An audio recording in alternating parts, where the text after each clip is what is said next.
Kahit mura po ang kalamansi, nabibili po ang reject. Di kagaya na pagka ibang gulay, pagka mababa, hindi na po mabili yung mga hinog. At tingnan nyo po gaano po kakapit ang kalamansi. Oh. Yung hinog talagang napakatagal bago malaglag. Kaya nilalaglag pa natin. Ayan.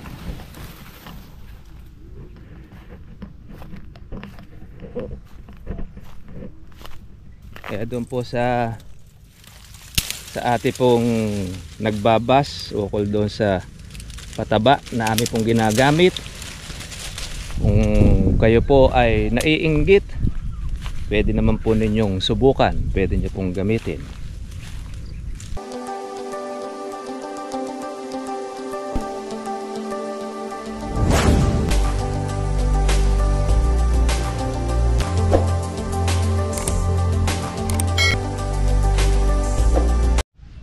Kumusta na po kayo mga katribya? At welcome po sa aking YouTube channel. Magandang umaga, magandang gabi, magandang hapon. Anong oras po dumating po ang ating pong vlog po sa inyo pong lugar? Sana po ay nasa mabuti po kayong kalagayan. Ayun na po mga katribya, yun po ang ating kalamansi ay talagang mababa pa rin po ngayon ang kalamansi po natin. Ngayon meron pong nagbas po sa atin. Ito gusto lang po natin sagutin yung kung saan ay naiinggit sa abono namin ni Sir Marvin. Actually hindi naman po sa akin yun, kundi kay Sir Marvin na organic fertilizer. Ang kanyang sabi, kamusta na raw yung ating pong mga nabudol. Kaya yung pong nag-comment po na yon siguro wala sa sarili. Di man kaya ay wala siguro, hindi siguro mabenta yung kanyang pataba, na kung meron man siyang pataba na ini-introduce, hindi natin na-introduce yung kanya pong pataba. Kaya ganoon lang po kanyang ginagawa. Yung mamvisita lang po siya doon po sa ating pong vlog. Masyado po ang pagkainggit. Ngayon ma'am, kung kayo po ay gusto ninyo na subukan yung pong aming pong pataba na ginagamit, pwede naman, hindi naman po masama yun eh. At ang isa naman po na ating pong ginagaranti po sa inyo, kung halimbawa ito po ay inyo pong magagamit, handa po si Sir Marvin na hindi niya tanggapin ang bayad ninyo pagka hindi gumusar sa inyo pong tanim. Yan ang isa po na guarantee po ng ating si Sir Marvin do sa lahat ng mga gustong gumamit nung pong abono, lalo na at magte-testing noong pataba po niya at hindi po kabisado. Kasi tignan nyo po ang kalamansi po natin mga katribya, yan o, kahit na siya po ay marami pong bunga, diretso pa rin po ang paglalabas po ng kanya pong bulaklak. Tutuusin hanggang ngayon hindi pa rin po tayo rito pumipit, ini-spray na para po sa ating mga insekto. Pero ayan o, ang dami pong mga labas po na bulaklak. Hindi pa rin po tayo mga katribya rito papapitas. Pero yung mga pinagpitasan na po natin, pati na rin po na yung mga ninakaw ng ating mga kawatan, ayan, marami na rin pong mga bulaklak. Hindi pa po natin ito mga katribya nasasabugan pa ng ating abono, dahil sa susunod na pagpitas natin dito, makuha po yung mga bunga na pang December, lalagyan po natin pong muli ng ating organic fertilizer. Tayo po mga katribya, puro maintenance na lang po yung ating ginagawa sa ating paglalagay. Mula po nung tayo po makagamit po nito, hindi na tayo gumamit po ng ating synthetic na abono. Kaya naman ganda naman po noong kanyang epekto, kahit nga po yung mga hinog na napakatagal pa niyang malaglag. Kaya minsan talaga obligado mo na lang siyang pitasin para po siya ay malaglag sa lupa at maging pataba. Yan. Sa ngayon po mga katribya po yung ating hinog may buyer. may kumukuha. Siguro ang pasa po ng hinog 300, kasi kinukuha rito sa amin 200 ang mga hinog. Aalisin lang po yung ganito, yung mga pongkan. Ayan, tapos mabibenta na po yung hinog. Kaya maganda rin yan, kahit mura po ang kalamansi, nabibili po ang reject. Di kagaya na pagka yung ibang gulay, pagka mababa, hindi na po mabili yung mga hinog. At tingnan nyo po gaano po kakapit ang kalamansi. Yung hinog talagang napakatagal bago malaglag. Kaya nilalaglag pa natin.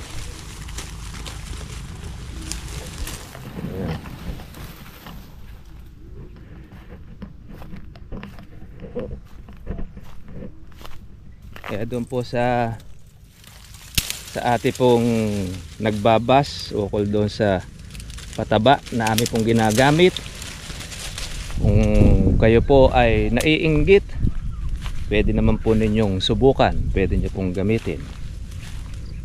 Hindi po yung kayo ay magko-comment pa na hindi po maayos, hindi po maganda. Alam nyo, kung tutuusin doon po sa nag-comment na yon, pwede kang i-demanda ni Sir Marvin dun paninira yun na wala ka naman patunay, wala kang ebidensya, na hindi ka nga bumili ng abono niya para masabi mong nabudol ka, nabudol ka ni Sir Marvin. Pwede kang balikan nun, pwede makakuha po yung account ninyo doon po sa nagko-comment na yon, mga katribya. Pero ganun pa man, kaya na po natin sila. Yun ang kanyang kaligayahan ang kumontra. Como kasi siyempre hindi siya lagi napapansin. Siguro meron siyang pinopromote na pataba, hindi napapansin po yung pataba niya. Kaya si Sir Marvin po yung kanyang pinupunterya. Ito po kasi sa amin, di man ako kailangan magpatotoo na okay, ayos po yung ating abono na ginagamit. Yan naman po ay nakikita ninyo sa ating pong video. Ang video naman po ang nagsasabi kung ayos o hindi Dahil kung di ayos po yung abono na ating pong ginagamit, hindi nyo makikita yung ganito karaming bunga, tsaka po ng mga maliliit. Pati yung hinog, matagal ang kapit, na hindi po siya malaglag-laglag. Kung hindi mo pa siya ilaglag, ayun. Kaya nga po yung magnanakaw, masayang masaya siya dahil marami siyang nananakaw. Hindi kagaya pa pagka yung dati pa rin pataba ng ating ginagamit, wala siyang makuha, mga katribya. Nakakatawa naman dahil po ang mga reject ngayon nabibili pa dahil sa pigaan. Ang pigaan kasi, mga katribya, bawa kumuha po ng 10 bag, ang 5 po doon ay hinog. Pangontra pala nila ito doon sa pait, kasi pagka puro berde po yung kanilang kukunin at pipigain, mapait po doon sa juice na kanilang ginagawa. Pero dahil sa hinog, nakokontrol daw yung pait, kaya kailangan pa rin nila ng hinog. Kaya kung hindi dahil doon sa hinog, hindi po magagawa po ang kanyang kalamansi juice. Ayan, ang dami. Kaya hintay tayo ng ating pong presyo sa kalamansi. Hindi natin nakalain na talaga magtutuloy-tuloy po ang baba na yan, pero ganun pa man, tutuwa na tayo dahil sagad na sa baba. Ang katunayan lang kasi, mga katribya, na yung pong kalamansi natin kung bakit bumagsak po ang presyo po ngayon at marami pong napipitas, naalagaan po siya ng bagyo, ng ulan. Patunay na ang kalamansi ay hindi apektado kapag mayroong kalamidad. Kundi bagkos, pabor pa sa mga kalamansi yung pong ulan at yung pong bagyo, sapagkat marami po ang nagiging bunga ng kalamansi. Katunayan, ang dami nga po ng kalamansi, halos hindi po maagad, kaya bumabagsak po ang presyo. Ganoon naman talaga mga katribya. Pagka pumababa, pag marami po ang dating, tsak, bababa ang presyo ng kalamansi. Pero pagka konti ang dating, tataas ang presyo ng ating kalamansi. Kaya yun po ang isa na katangian po ng kalamansi natin. Pagka continuous na nauulan, naaalagaan po siya, hindi po makaporma ang mga insekto. Lalo na pagka yung abono po natin ay ayos, ay dire-diretso ang ating pitas. Gaya nito, isipin ninyo, namumula siya mga katribya. Pulang-pula na siya. Pero kung hindi mo siya pitasin, hindi siya malalaglag. Napaka galing o inam. Pero pagka yung matanda po na ating kalamansi, nalaglag po yan. Alam mo, natutuyo na po sa puno matindi pa rin ang kapit Ganyan po yung gamit nating organic. Pati bunga niyan organic din.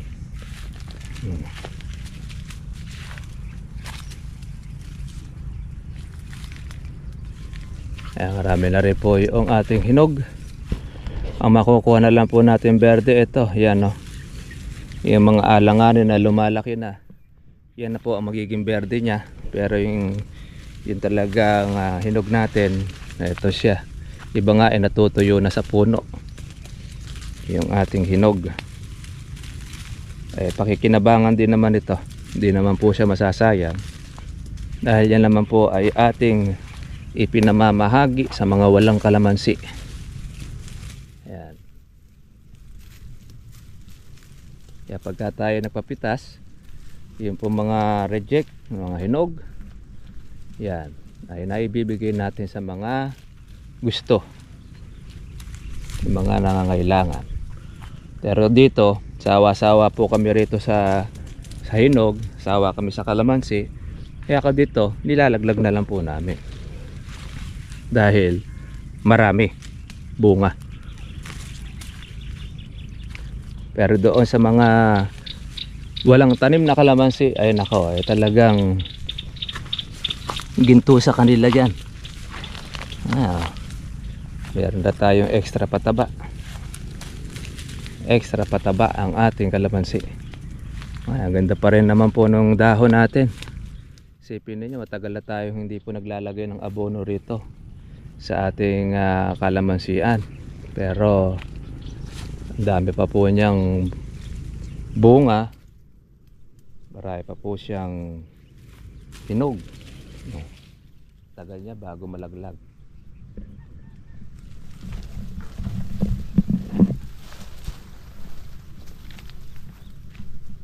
Napipitik pa ito ng mga kawatan, kaya nga po yun ang iniiwan nila yung hinog pero yung berde, yun ang kanyang kinukuha. Ayan tagal bago malaglag.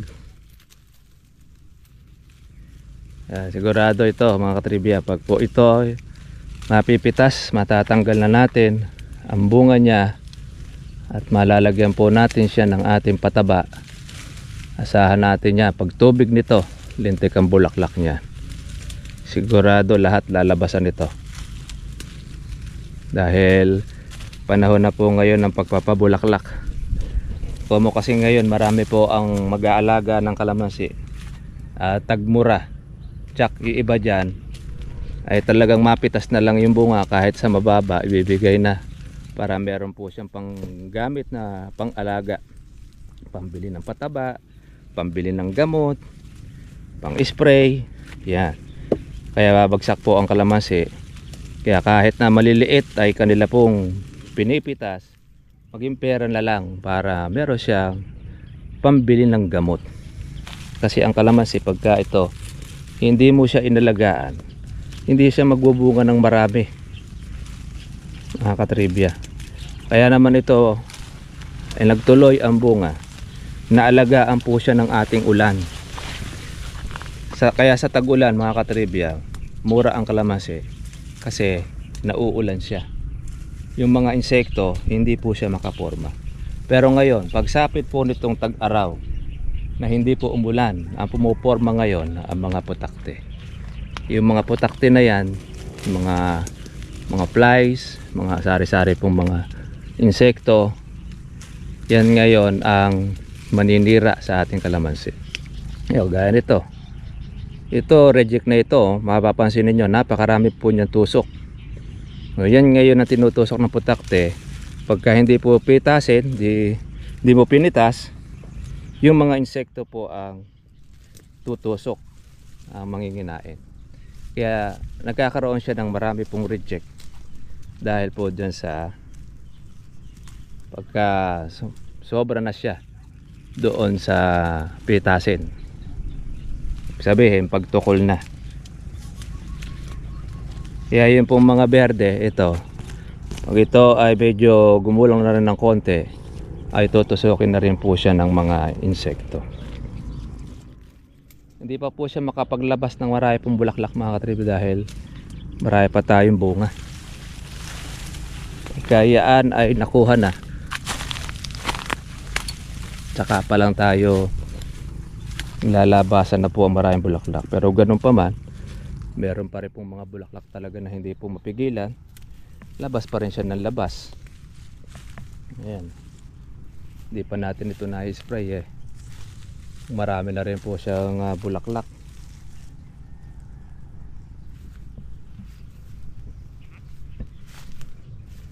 Dami na rin po talaga mga katribya po ng ating hinog. Talaga pong ganon sa negosyo, merong nalulugi, merong kumikita. Pasalamat na lang natin, ligtas tayo sa bibigat na sakit. Masaklap kasi dyan, kaya magkakasakit pa tayo, lalong mas masakit sa bulsa. Masakit na sa bulsa, masakit pa sa katawan ang pagkakasakit. Yan, tanggalan muna natin ang ating bagging, yung ating kalamansi. Although ito ay natanggalan na natin dati, mayroon naman ulit pang bago, bago uling tubo. Ayan, lalaki na uli yung bagong laki na.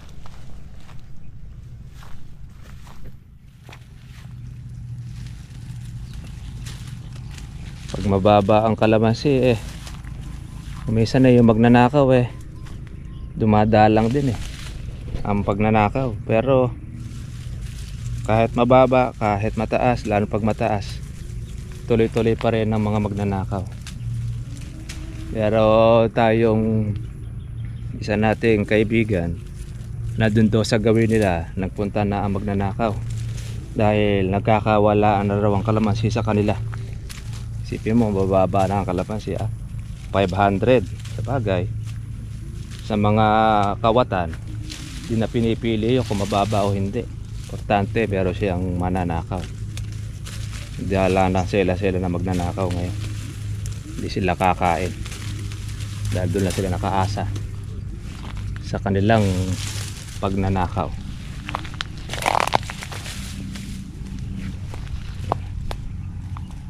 Yeah.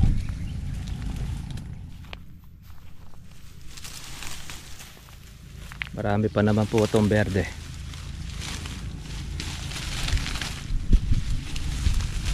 Mga tira-tira na lang.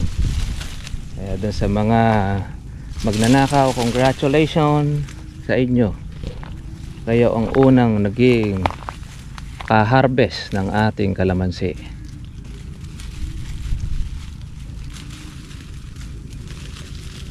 Tsaga-tsaga lang sa negosyong kalamansi. Hindi sa lahat ay mataas ang presyo. Hindi bagkos mayroon rin pong mababa. Dadaanin na lang po natin siya sa dami ng bunga at na pong ating mapipitas. Yan yung ating reject. Pagka pinagpag natin ayun, nalalaglag naman po yung iba. Kaya iba talaga matitibay. Nagpapataba tayo ng ating kalamansi. Doon po sa ating pong subscriber na mayroong 15 hektaryang kalamansi, nagtatanong bakit daw po ba ganyan ang kalamansi. Ngayon lang daw nangyayari na November and December ay bumagak ang presyo ng kalamansi. Bagay, hindi naman po kami nagtataka doon kasi ngayon lang din nangyari na ang bagyo natin ay nagkasunod-sunod. Yung ating ulan, maagang nag-umulan, maagang nagbagyuhan, yun naman po ang naging pabor ng kalamansi. Kaya lahat nagbunga. Yung nagsabog ng abono at hindi po nag-abono ay meron silang bungang pinipitas dahil bunga ng tag-ulan, na alagaan siya ng ulanan. Tataas din yan. Talagang ganon sa kalamansi. Bawal lang mainipin dahil pag nainip ka, talo ka.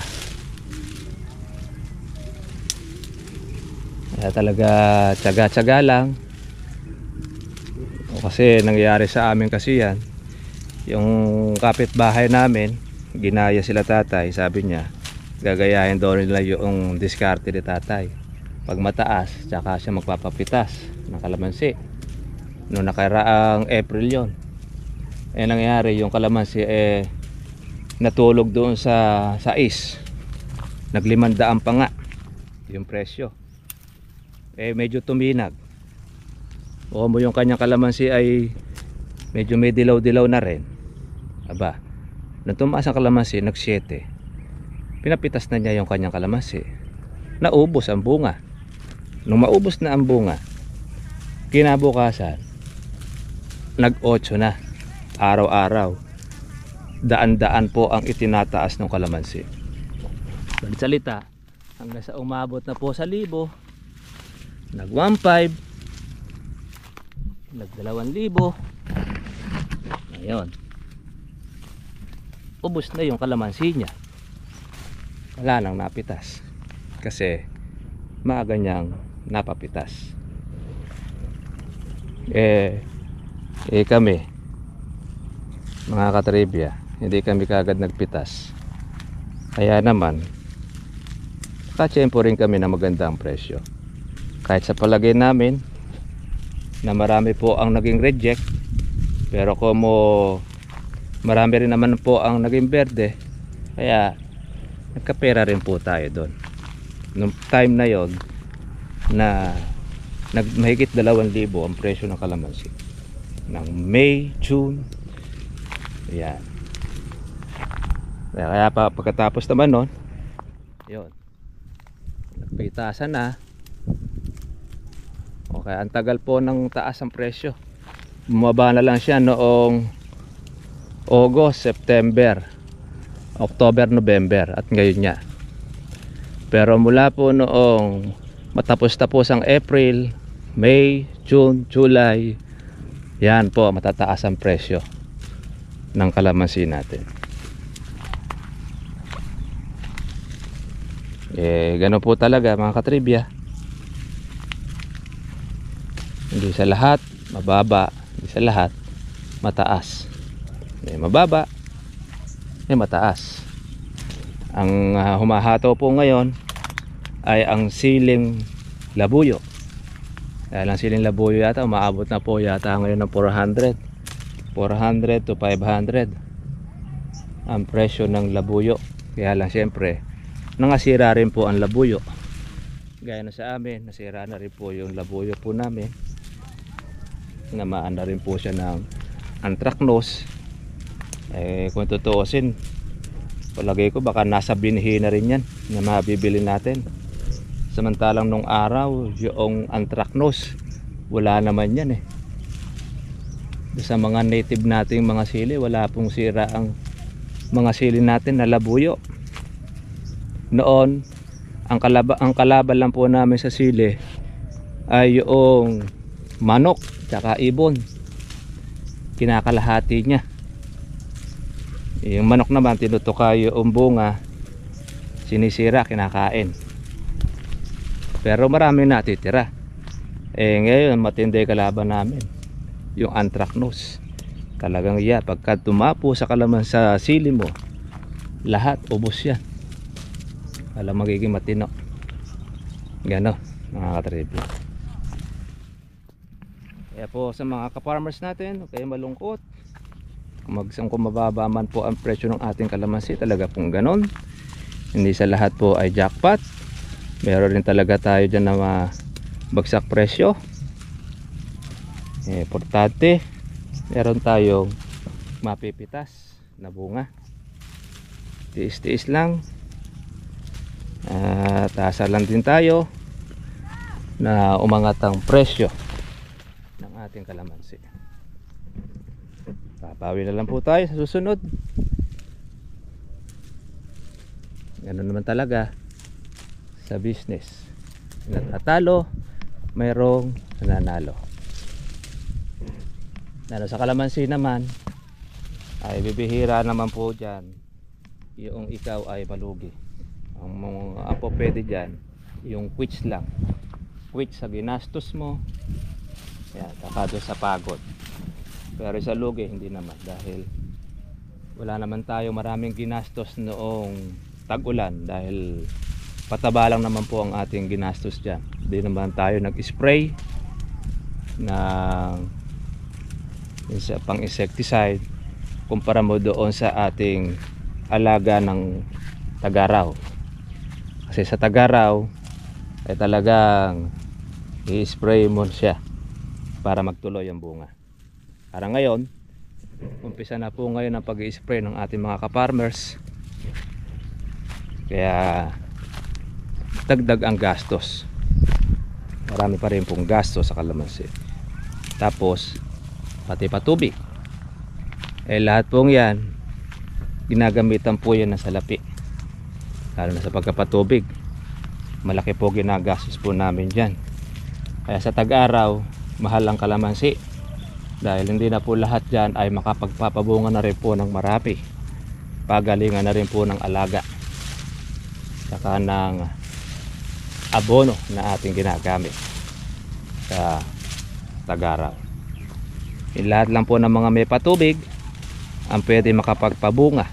Pero pagka wala patubig ang inyo pong kalamansi, ayun na, hindi na po siya gaganda, hindi na po gaano magbubunga. Gaya nito, tagtag na po yung marami natin bulaklak. Malalaman na lang po natin ito kung ito ay magiging buo pagka umabot na po siya ng gamais. Pagka gamais na po siya, malalaman natin siya kung sira o hindi. Dahil pagka yan po ay naging kupildong, sira na siya. Pero pagka buo, yamado, na maganda po yung kanyang bilog, may pag-asa. Okay, mga katribya, hintay-hintay rin po tayo ng ating pong presyo. Tayo malungkot. God bless po sa inyo lahat.